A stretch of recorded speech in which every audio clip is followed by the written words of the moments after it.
Hello everyone, कैसे हो आप सब। एक बार पुनः स्वागत है एक बार पुनः आप सभी का हमारे अपने YouTube channel A to Z biology classes पर। देखिए, आज की इस वीडियो में हम आप लोगों को यहाँ पे 40 ऐसे महत्वपूर्ण यानी कि इंपॉर्टेंट क्वेश्चन बताने वाले हैं जो कि आपके पेपर के पॉइंट ऑफ व्यू से काफी इंपॉर्टेंट है। और डेफिनेट रूप से आप यदि एनुअल एग्जाम से पहले इन क्वेश्चनों को पढ़ के जाते हैं तो निश्चित रूप से आप एक बहुत अच्छा स्कोर अपने पेपर में कर सकते हैं। और अधिकतर क्वेश्चन आपको यहीं से देखने को मिलेंगे। तो उम्मीद करता हूं दोस्तों वीडियो को आप अंत तक जरूर देखिए, काफी हेल्पफुल वीडियो है आपके लिए। तो चलिए सीधे वीडियो को स्टार्ट करते हैं। देखिए, सबसे पहले आपको क्वेश्चन तैयार करना है, एक प्रारूपिक पुष्प की संरचना का नामांकित चित्र बनाइए। यानी एक नॉर्मल से फ्लावर का आपको अच्छे से नामांकित डायग्राम तैयार करना है। इसके बाद देखिए, अगला क्वेश्चन आपको तैयार करना है, बीजांड की संरचना का नामांकित चित्र बनाइए। यानी स्ट्रक्चर ऑफ ओव्यूल, किसी भी बीजांड की संरचना आपको तैयार करनी है। बीजांड की संरचना यानी ओव्यूल्स की स्ट्रक्चर अक्सर आपके एग्जाम में पूछी जाती है। फिर इसके बाद देखिए, अगला क्वेश्चन है आपका कि शुक्राणु की संरचना का नामांकित चित्र बनाइए। यानी स्ट्रक्चर ऑफ स्पर्म, तो आपको स्पर्म की संरचना का नामांकित डायग्राम तैयार करना है। इसके बाद देखिए, अगला क्वेश्चन आपके लिए काफी इंपॉर्टेंट है, शुक्राणु की संरचना का नामांकित चित्र बनाइए। इसके बाद आपको तैयार करना है, शुक्राणु जनन व अंडाणु जनन में अंतर बताइए। यानी differences between spermatogenesis and oogenesis। तो oogenesis और स्पर्मेटोजेनेसिस के मध्य आपको डिफरेंस तैयार करना है। इसके बाद देखिए, अगला इंपॉर्टेंट क्वेश्चन क्या है। यहाँ पे देखिए छोटे छोटे कई सारे क्वेश्चन है। सबसे पहले है टेस्ट ट्यूब बेबी, जिसको कि परख नली शिशु कहते हैं आप। ये क्वेश्चन काफी इंपॉर्टेंट है, जो कि छोटे छोटे क्वेश्चन में आपके पूछे जाएंगे, चाहे 2 नंबर में पूछे जाएं या 3 नंबर में। तो टेस्ट ट्यूब बेबी आपको तैयार करनी है। इसके बाद ट्यूबेक्टोमी और बाइसेक्टोमी क्या होती है। इसके अलावा एमनियोसेंटेसिस क्या होती है, काफी इंपॉर्टेंट क्वेश्चन है ये तीनों के तीनों क्वेश्चन, इनको आपको अच्छे से तैयार करना है। फिर देखिए, अगला क्वेश्चन है, जनसंख्या वृद्धि के क्या क्या कारण हैं। जनसंख्या वृद्धि के आपको कारण बताने हैं। कभी कभी जनसंख्या वृद्धि को नियंत्रित करने के उपाय भी पूछे जाते हैं, यानी जनसंख्या नियंत्रण के क्या उपाय हैं, ये भी आपको तैयार करना है। अगला क्वेश्चन है, देखिए मेंडल के तीनों नियमों को समझाइए। देखिए, मेंडल के 3 नियम है, प्रभाविता का नियम, पृथक्करण का नियम और स्वतंत्र अव्यूहन का नियम। तीनों नियम काफी इंपॉर्टेंट है और तीनों नियम में से कोई ना कोई नियम अक्सर आपके एग्जाम में पूछा जाता है, इसलिए इनको आपको अच्छे से तैयार करना है। नेक्स्ट क्वेश्चन है, मेंडल द्वारा मटर के पौधे चुने जाने के क्या कारण थे। आपको रीजन बताने हैं, मेंडल ने मटर का पौधा ही क्यों चुना। अगला क्वेश्चन है, देखिए मानव में हीमोफीलिया तथा वर्णांधता रोगों की वंशागति तथा वंशागति के प्रकारों को समझाइए। यानी मानव में जो हीमोफीलिया और वर्णांधता रोग होते हैं, ये होते क्या हैं, इनके बारे में समझाना है। साथ ही साथ इनकी वंशागति क्या होती है और वंशागति की कितने प्रकार होते हैं, ये भी आपसे पूछा जाता है। देखिए, क्वेश्चन में आपसे कुछ इस प्रकार से पूछा जाएगा, जैसे मान लीजिए आपसे क्वेश्चन पूछ देगा कि सामान्य पुरुष तथा हीमोफीलिया की वाहक स्त्री के मध्य होने वाली संतानों की वंशागति आपको समझाना है। तो कुछ इस प्रकार से क्वेश्चन आपके सामने पूछे जाएंगे। इसके बाद देखिए, अगला क्वेश्चन आपको तैयार करना है, डीएनए फिंगरप्रिंटिंग क्या होती है, इसको आपको तैयार करना है। साथ ही साथ इसकी उपयोगिता भी आपको तैयार करनी है, क्योंकि वन ऑफ इंपॉर्टेंट क्वेश्चन है, अक्सर आपके एग्जाम में पूछा जाता है। डीएनए फिंगरप्रिंटिंग आपको तैयार करनी है।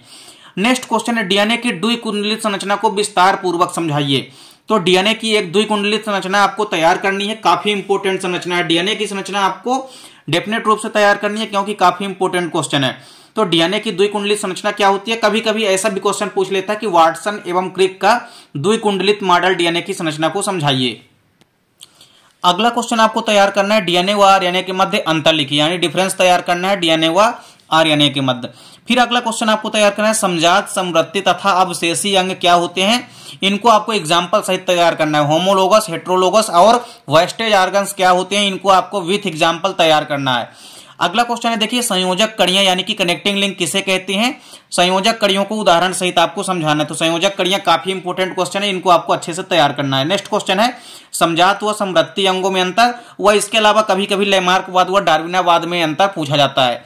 तो इन दोनों अंतर यानी कि डिफरेंस को आपको तैयार करना है। नेक्स्ट क्वेश्चन है, एड्स रोग के कारक, लक्षण तथा नियंत्रण के उपाय लिखिए।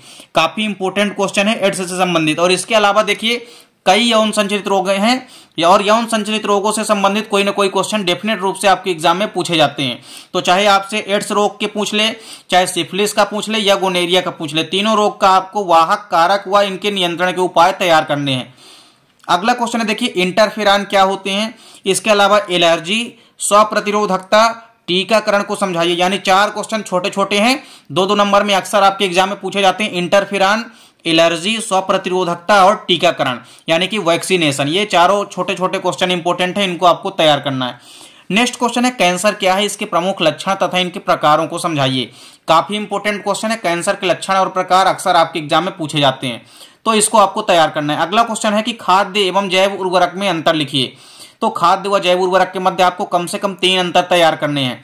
नेक्स्ट क्वेश्चन है पीसीआर, जिसको कि हम पॉलीमरेज श्रृंखला अभिक्रिया भी कहते हैं। तो पॉलीमरेज चेन रिएक्शन क्या होती है, इसको आपको सचित्र तैयार करना है। नेक्स्ट क्वेश्चन है जीन क्लोनिंग क्या होती है, इसके आपको महत्व लिखना है। जीन क्लोनिंग के क्या क्या इंपॉर्टेंस है वो भी आपको तैयार करने हैं।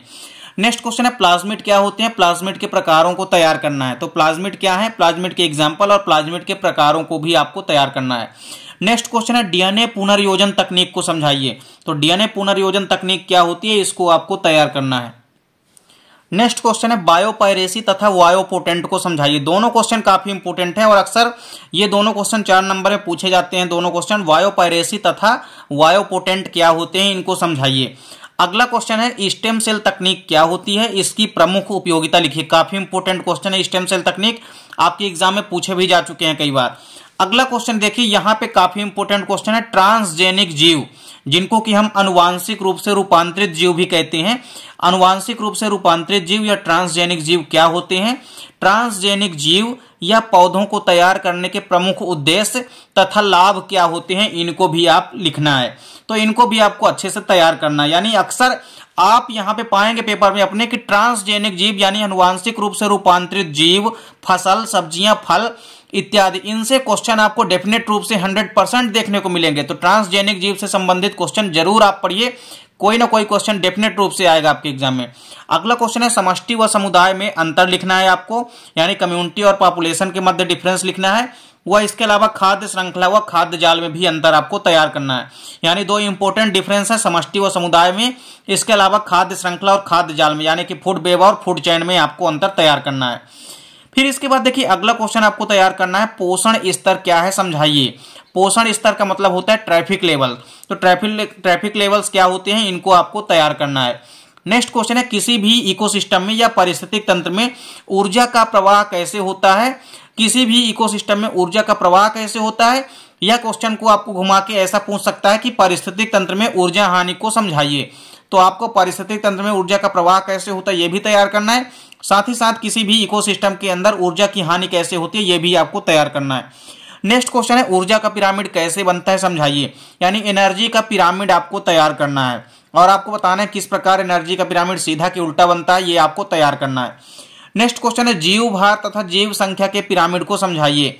अब यहाँ पे आपको नंबर ऑफ पिरामिड और साथ ही साथ बायोमास पिरामिड ऑफ बायोमास, यानी कि जीव भार का पिरामिड, दोनों आपको तैयार करना। तो जीव संख्या का और जीव भार दोनों के पिरामिड काफी इंपोर्टेंट है और एग्जाम में आपके पूछे ही जाते हैं। पिरामिड से संबंधित कोई ना कोई क्वेश्चन पूछा जाएगा।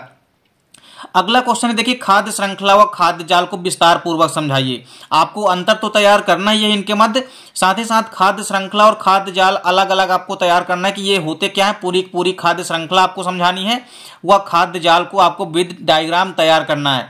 अगला क्वेश्चन है वन्य प्राणियों के नष्ट होने के प्रमुख कारण क्या है, ये आपको कारण बताने हैं। नेक्स्ट क्वेश्चन है त्रिक संलयन, one of most important question है त्रिक संलयन व निषेचन को समझाइए।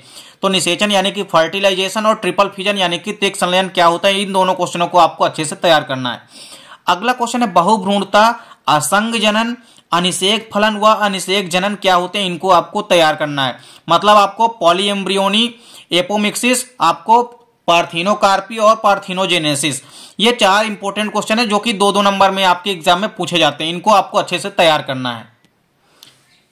अगला क्वेश्चन है देखिए अपरा या प्लेसेंटा क्या होता है, इसके प्रमुख कार्य आपको तैयार करने हैं। काफी इंपॉर्टेंट क्वेश्चन है, कई बार एग्जाम में पूछा जा चुका है। अपरा या प्लेसेंटा के कार्य आपको तैयार करना है।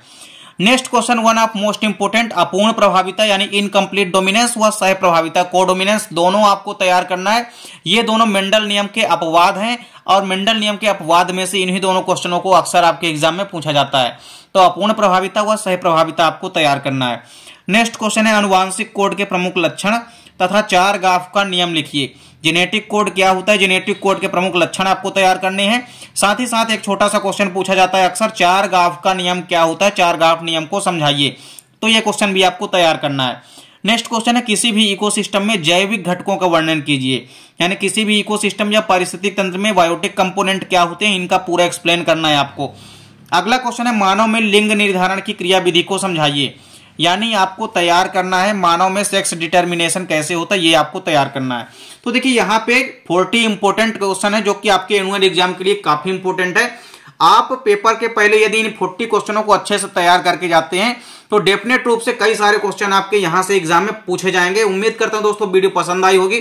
दोस्तों वीडियो अच्छी लगे तो लाइक और कमेंट जरूर कीजिए, साथ ही साथ दोस्तों के बीच ज्यादा से ज्यादा शेयर कीजिए। चैनल पे यदि नए हैं तो चैनल को सब्सक्राइब अवश्य कर लें, साथ ही साथ बेल आइकन प्रेस कर लें ताकि ऐसे ही वीडियो की नोटिफिकेशन आपको मिलती रहे। मिलते हैं दोस्तों नेक्स्ट वीडियो में, तब तक के लिए जय हिंद, वंदे मातरम।